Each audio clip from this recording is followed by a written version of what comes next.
Hello guys, welcome to Damba Film. Oke, hari ini gue bakal menceritakan alur film Double World yang keluar tahun 2020 asal Hong Kong, yang merupakan adaptasi dari video game Zhengtu. Secara garis besar, film ini menceritakan tentang perjuangan para kesatria dari setiap klan yang bertarung untuk membela kerajaan. Di mana dalam kerajaan ini terdapat oknum yang menginginkan kehancuran kerajaan tersebut. Bagaimana perjuangan para pendekar untuk mempertahankan keamanan kerajaannya? Let's go to storyline. Intro.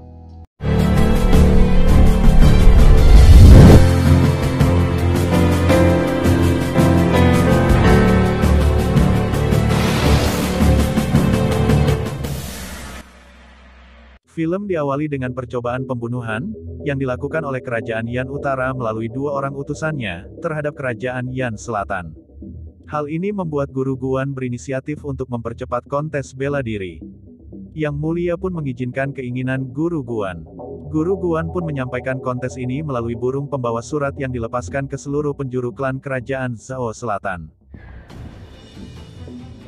Di sisi lain, Dong Yilong sedang menyelinap untuk mencuri sebotol air. Namun, hal ini diketahui oleh para penjaga yang membuat terjadinya kericuhan. Yong Dilong berusaha melarikan diri dari para penjaga.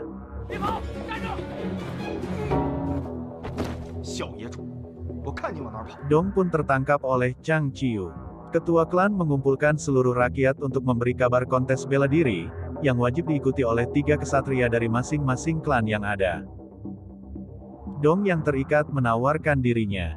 Setelah Dong, Chu Hun menawarkan dirinya setelah mendengar keuntungan jika berhasil lolos dari kontes ini. Ketua menyuruh Chang Chiu untuk ikut dalam kontes ini juga. Sebelum pergi, Dong dan Chu Hun diberikan benda peninggalan keluarganya. Dong diberikan sisir giok yang merupakan peninggalan ibunya sebelum meninggal. Sedangkan Chu Hun diberikan tombak, yang merupakan peninggalan kakaknya sebelum mati dalam perang. Mereka mulai melakukan perjalanan menuju kota Phoenix, tempat diadakannya kontes bela diri. Saat berkelana, Chang Chiu ditarik oleh monster kalajengking raksasa. Beberapa kalajengking muncul dan menyerang Chu serta Dong. Chu berhasil mematahkan satu capit kalajengking tersebut.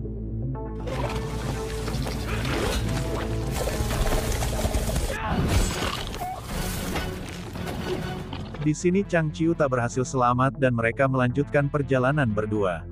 Malam pun tiba, Dong bertanya kepada Chu mengapa rakyat sangat membenci dirinya.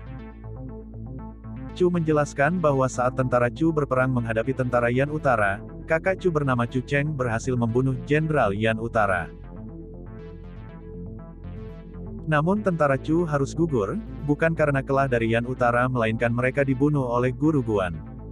Dari peperangan tersebut, hanya Chu yang berhasil selamat dan ia disebut sebagai pembelot.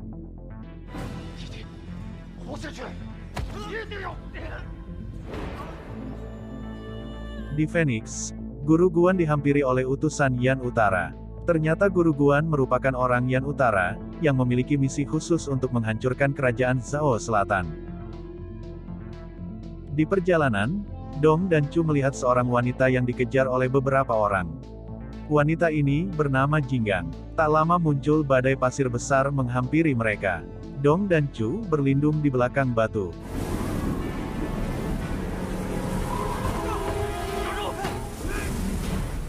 Seseorang terlempar akibat badai pasir dan Dong pergi untuk menyelamatkannya.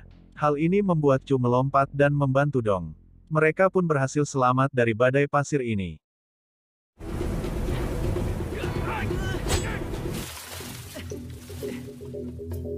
Orang yang diselamatkan tersebut bernama Jia Lu yang merupakan ketua klan Kadal yang ikut kontes bela diri juga. Jia Lu memberikan kuda sebagai ucapan terima kasihnya. Mereka pun sampai di pos singgah Phoenix. Dong menanyai hutan mistik kepada seorang pedagang, namun pedagang itu berkata hutan mistik hanyalah rumor semata. Guru Guan datang. Terlihat wajah kebencian dari Chu. Chu ingin membunuh Guru Guan namun Dong menahannya. Di dalam penginapan, Chu marah karena Dong menahannya. Namun di sini Dong berhasil meyakinkan Chu bahwa ia tidak akan bisa membunuh Guru Guan, karena banyaknya penjaga. Esoknya Dong dan Chu menonton pertarungan antara para budak.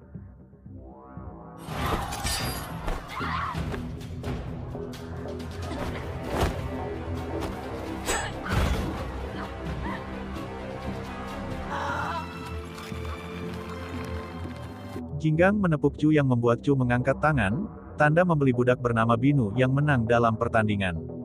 Terlihat Binu memiliki dendam kepada Chu. Jinggang datang dan menawarkan dirinya untuk ikut ke dalam tim Chu dan Dong. Chu menolak, namun Dong meyakinkannya karena kontes harus diikuti oleh 3 orang kesatria dari setiap klannya. Di penginapan, Binu masuk dan berusaha membunuh Chu. Chu berhasil mengalahkan Binu. Binu ingin membunuh Chu, karena tombak yang dimiliki Chu merupakan tombak yang membunuh ayahnya dulu. Binu adalah anak dari Jenderal Yan Utara, yang dulu dibunuh oleh Chu Cheng. Chu menyampaikan pada Binu, bahwa ia akan menebus kesalahannya setelah ia berhasil membunuh Guru Guan. Hari kontes tiba, semua kesatria berkumpul di Stadion Phoenix. Para kesatria diikat menggunakan rantai besi, agar saling terhubung. Kontes pun dimulai, seluruh kesatria bertarung dengan melewati jalan rantai. Di mana bagian bawah rantai ini adalah besi tajam, selain itu para kesatria juga harus meloloskan diri dari batu bulat, yang terus bergerak.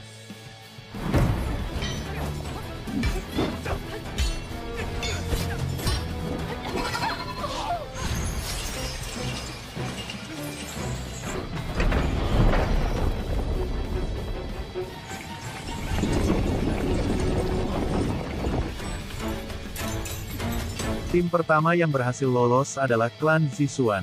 Dong, Jinggang, dan Chu berhasil lolos di posisi kedua. Perebutan posisi ketiga berlangsung sengit. Wen Tianyu memotong kaki temannya yang terjepit, untuk mengejar klan Kadal. Dengan susah payah, Wen Tianyu dan tim berhasil lolos di posisi ketiga. Sedangkan klan yang tidak lolos, diberikan cap pecundang di bagian wajah mereka. Sungguh tega. Binu bersiap diri untuk memanah Chu, ketika Chu berhasil membunuh Guru Guan, namun Chu mengurungkan niatnya, membunuh Guru Guan saat itu dan mengambil giok yang diberikan.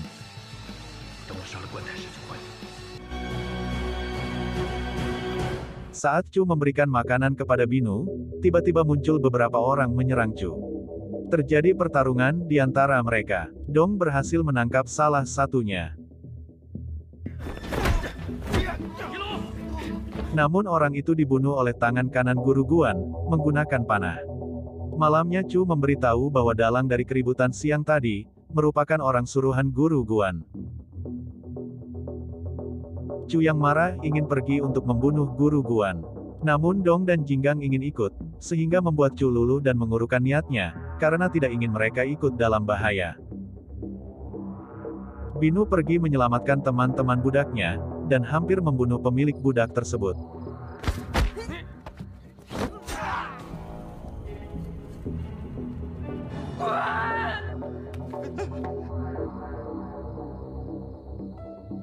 Esoknya, kontes kedua dimulai, para kesatria harus membawa telur dari Raja Buas.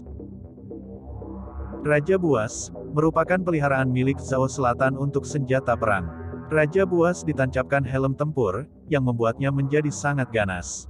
Dan haus akan darah. Para kesatria mulai memasuki goa. Jinggang ingin menyentuh bunga yang cantik. Namun Chu menghalanginya karena bunga itu beracun. Chu terpapar racun yang dikeluarkan oleh bunga itu. Racun itu membuat Chu gemetar dan panas dingin. Penawar untuk racun ini ialah lumut berwarna jingga yang hidup di goa. Dong dan Jinggang pergi mencari penawar tersebut. Klan Zisuan terperangkap akar, yang tiba-tiba hidup dan menarik mereka. Wen Tianyu berhasil menemukan telur Raja Buas. Mereka berlari menghindari Raja Buas, namun tiba-tiba Raja Buas muncul.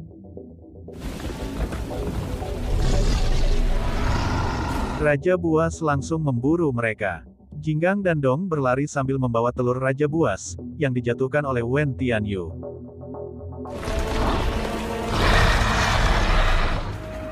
Di sisi lain, penyakit Chu semakin parah. Dong dan Jinggang masih terus berlari menghindari Raja Buas. Dong melihat penawar racun terdapat di helm Raja Buas, dan Jinggang mengambilnya.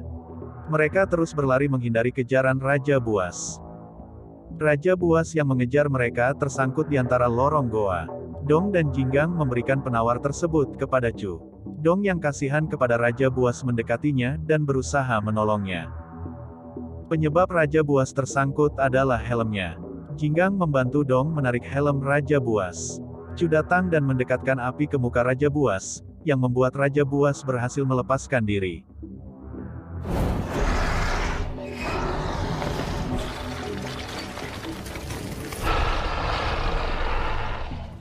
Raja Buas yang sudah terlepas mendekati mereka. Dengan berani, Dong menyampaikan keinginannya untuk meminjam telur Raja Buas, dan berjanji akan mengembalikannya. Sebagai bentuk terima kasihnya, Raja Buas mengizinkan mereka untuk membawanya. Mereka pun berhasil keluar dengan selamat, dan kembali ke Phoenix. Di Phoenix, Guru Guan menyampaikan bahwa hanya satu yang akan menjadi marsekal besar lapangan. Yang berarti mereka harus bertarung satu sama lain, hingga tersisa satu yang masih hidup. Terjadi perdebatan di antara mereka bertiga, karena tidak mungkin mereka saling membunuh satu sama lain. Tiba-tiba muncul seorang wanita, yang mengaku teman lama dari ayah Dong. Wanita ini akan membawa mereka bertiga ke hutan mistik, tempat yang ingin dituju oleh Dong dari dulu.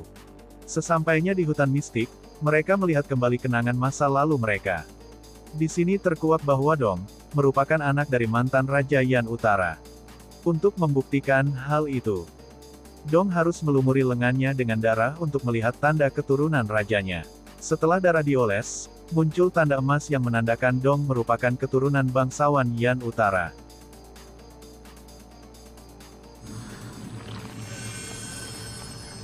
Mengetahui hal ini, Chu sangat marah dan pergi meninggalkan mereka berdua. Jinggang menahan Chu, namun Chu menghempasnya. Jinggang yang sedih pergi meninggalkan Chu. Di sisi lain, Dong diharuskan untuk kembali ke Yan Utara dan memerintahkan anak buah ayahnya, untuk menghentikan perpecahan dan merebut kembali tahta. Chu ditemui oleh Bunny. Bunny menyampaikan keikhlasannya dan menghapuskan dendamnya terhadap Chu. Hal ini membuat Chu berpikir dan kembali mencari Jinggang. Jinggang yang sedih, dihadang oleh pasukan Guru Guan. Terjadi pertarungan antara Jinggang dengan anak buah Guru Guan.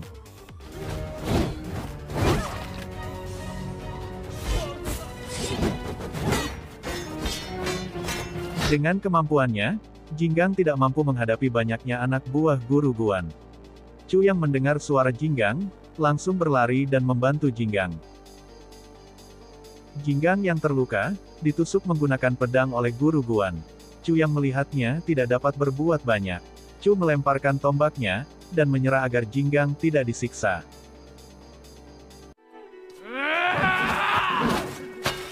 Guru Guan kembali menusuk Jinggang di depan hadapan Chu. Jinggang pun sekarat dalam insiden ini, dan membuat Chu sangat menyesal. Chu akan dibawa ke hadapan Yang Mulia dengan tuduhan pengkhianatan, serta akan dieksekusi. Dong berhasil menemukan tombak dan Jinggang yang sekarat. Jinggang memberitahu Dong, bahwa Chu dibawa oleh Guru Guan. Jinggang pun mati di pelukan Dong. Dong menangis sambil memeluk erat Jinggang. Dong memakamkan Jinggang. Di Phoenix, Dong menemui Wen Tianyu yang menuju jalan balik ke klannya dengan kekecewaan, dan tanda pecundang di pipinya. Dong menjelaskan kepada Wen Tianyu, bahwa semua ini adalah ulah Guru Guan untuk memecah belah seluruh klan di Zhao Selatan. Dong meminta Wen Tianyu, untuk mengajak kesatria yang gagal kembali ke Phoenix, dan menggagalkan rencana Guru Guan. Di Phoenix, Guru Guan memfitnah Chu sebagai pengkhianat dan pantas untuk dihukum mati. Yang Mulia yang masih polos pun, menyetujuinya. Saat akan dieksekusi, Dong datang dan menggagalkannya. Untuk menghambat waktu, Dong menyampaikan kepada Yang Mulia, bahwa ia ingin bertarung satu lawan satu menghadapi Chu yang dianggap pengkhianat. Dengan teriakan para rakyat, Yang Mulia pun mengizinkan Dong bertarung dengan Chu. Di sisi lain, Wen Tianyu berhasil menemui para kesatria, dan menyampaikan kebusukan dari Guru Guan. Pertarungan satu lawan satu pun terjadi di antara mereka. Dari patung muncul shuriken yang menyerang Dong dan Chu. Dong berhasil meyakinkan Chu, untuk bertarung membela Zhao Selatan.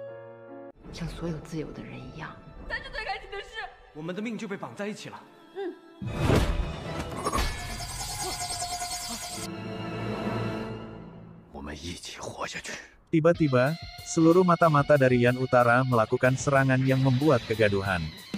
Guru Guan memerintahkan untuk melindungi Yang Mulia, dan membawanya masuk ke dalam paviliun Linggian. Di sini, Dong dan Chu bertarung menghadapi anak buah dari Guru Guan. Setelah masuk ke paviliun, Guru Guan menutup semua pintu, dan mengunci Yang Mulia di dalamnya beserta jajarannya. Chu bertarung melawan singa hitam milik Guru Guan. Di saat terdesak, datang Binu yang membantunya. Binu berhasil melukai mata singa hitam.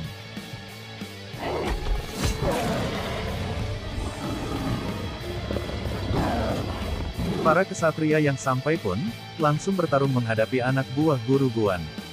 Chu dengan dibantu kesatria lain, berhasil membunuh singa hitam.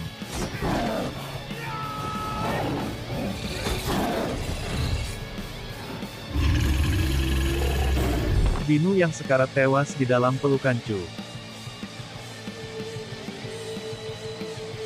Guru Guan menekan tombol yang membuat seluruh paviliun tersiram minyak. Tiba-tiba terjadi ledakan api yang membakar paviliun. Guru Guan yang kabur, ditahan oleh Dong. Wen Tianyu dan Chu pergi ke depan pintu paviliun, untuk menyelamatkan Yang Mulia. Dong berusaha keras menjatuhkan Guru Guan. Wen Tianyu dan Chu juga berusaha keras, untuk membuka pintu paviliun. Hingga akhirnya, pintu paviliun terbuka dan Yang Mulia berhasil keluar. Namun dalam insiden ini, Wen Tianyu mati terbakar api ledakan dari dalam paviliun. Di sisi lain, Dong berhasil menjatuhkan Guru Guan dari para layangnya. Chu yang melihatnya, berlari cepat dan langsung menyerang Guru Guan, hingga ia tewas tertusuk.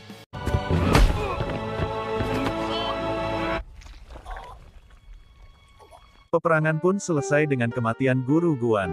Yang Mulia, mengangkat Chu Wun sebagai marsekal besar lapangan Zhao Selatan. Chu meminta kepada Yang Mulia, untuk memberikan gelar anumerta kepada Jinggang yang telah berkorban. Dong meminta kepada Yang Mulia, kembali ke Goa Raja Buas, untuk mengembalikan telur Raja Buas. Ending scene memperlihatkan, monumen berbentuk jinggang di tengah Phoenix. Chu dan Dong kembali ke makam jinggang. Terjadi perpisahan antara Chu Wun dan Dong. Dong mengembalikan telur Raja Buas dan kembali ke Yan Utara. Dan film pun tamat mat-mat.